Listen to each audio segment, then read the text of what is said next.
Hey, what's going on, people? It's Brett. I unboxed a Savox Servo a few months back.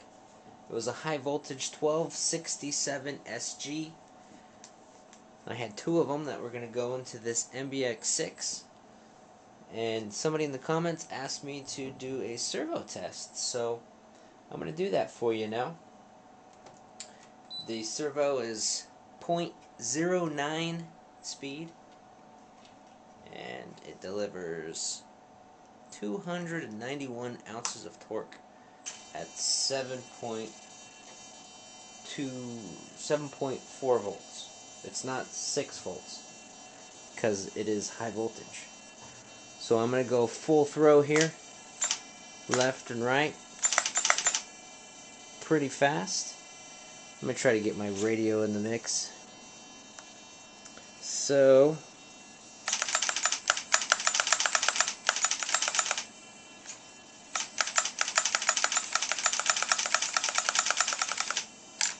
pretty darn fast.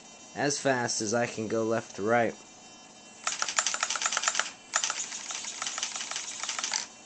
Yeah, no delay, no lag there. What you're hearing is the throttle servo. It does that from the throttle spring, return spring, brake spring. There's a spring in the linkage. So I've got my SC10. It's got a Savox servo also. It's not high voltage, but it's a 1258 TG. It's supposed to be high torque, but it is fast. It's actually faster than this high voltage servo by 1/100th of a second. Its torque is only 160 ounces, so not as much torque. Plenty fast though. So let's compare them and see if we see a difference. I'm gonna go full swing here. I can't go much faster. My hand won't keep up. So, pretty damn fast.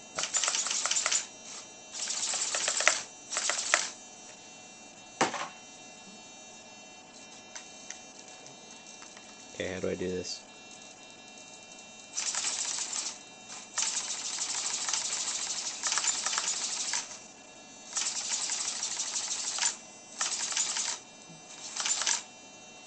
So, I can't tell a difference.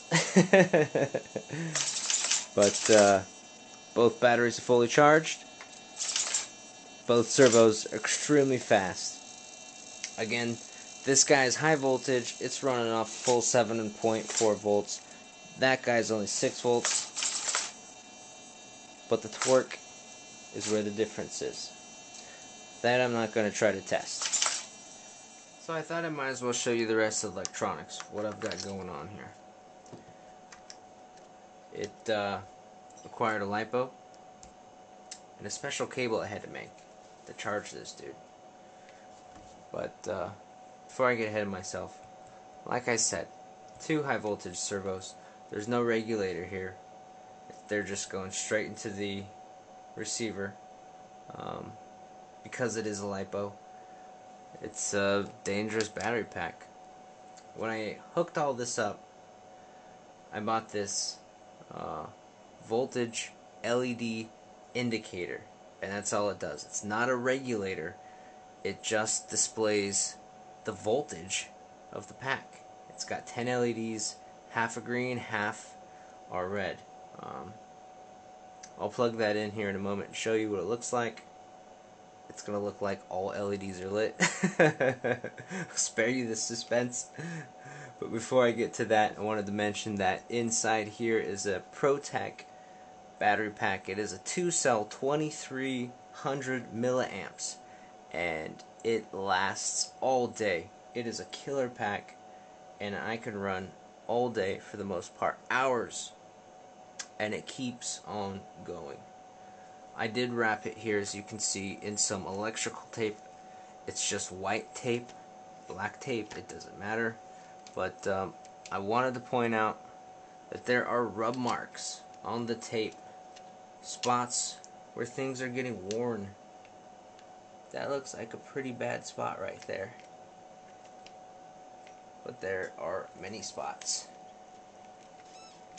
on this pack that are worn. it's a good idea to wrap your pack in something because of that.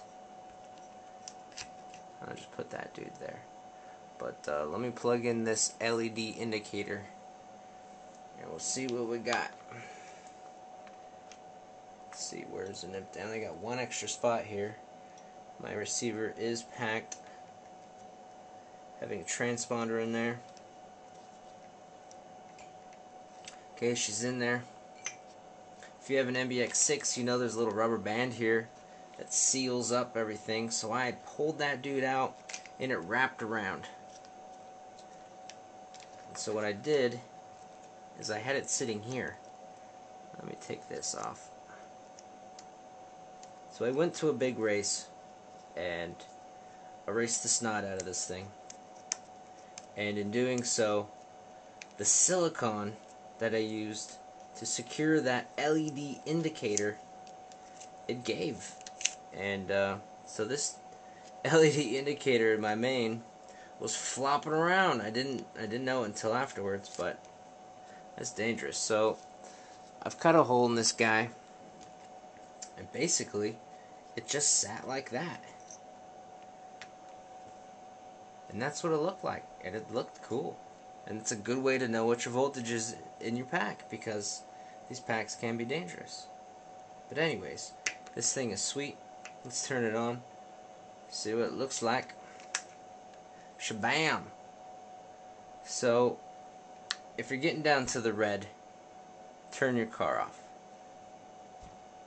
But otherwise, you should be good to go. If your pack is getting that low, you're going to feel it in your tires. But pretty snazzy setup. Let me grab my body really quick, because I just made a little window in the body, as you see there. So when the body is on, still see what your voltage is. So that's the setup. LiPo, 2 high voltage servos, no regulator, straight juice. Lasts all day. Indicator. I'm going to eventually put this guy back on, but at the big race, some tape was a quick fix. But it doesn't. There's no sealing this compartment. It just gets dust and little rocks, and you know it's bad. Maybe a lot of silicone would do it, but yeah. So one last thing here I wanted to show you. This tray that covers the battery, I popped a notch out of it. So what I could do is, this guy is sitting over here. I let the balance cord and my charge cord pop out of this notch. So they're sticking out like that. Not so long. They don't hit anything. They don't touch or rub on the mud guards or anything like that. But they sit out. So I don't have to open any of this up to charge the battery. I forgot to mention that I had to get a special switch to make all this usable, because the only way to have a charge cord stick out with the balance cord while the battery pack is plugged in is to get a Y splitter switch, and so that just has an extra lead coming off of it. And this one, made by JR, I believe, it has three wires coming off of it. It's hard to tell, but there's 2 here on the left side, and one of them plugs into the battery directly, and then the other one just sticks out. You can do what you want with it, and that's what I have sticking out. When this is all closed up, this sticks out with the balance cord, and that's what I charge off of. But let's see, the third cord here, that plugs into the receiver. So when it's all said and done, everything's plugged in, and then I still have the extra cord sticking out for me to charge the battery. It can't be done without that. And then I made this cord here. You can get the charge cord that hooks up with your receiver pack. That's pretty standard, right? You can get that anywhere. I didn't find one, though, that had the balance cords together. So I got these, the balance cords, and the wires here were about 3 inches, just little pigtails. So you could solder them up and do what you want, and that's what I did. So I just got some little wire. I think this was like 22 gauge, and I just soldered it up, soldered it all, and shrink wrapped it to make it look like one big old cord. and it works. Here's a octopus I've got that goes to a charger. Here's the receiver, right? No balance cord. So anyways, that's what you can do. It makes it nice. Charge your pack up really easily. Don't have to take it out. Bottom side, or the negative of that, is that it doesn't get open much. It stays dirty. Alright. Peace out, RCers.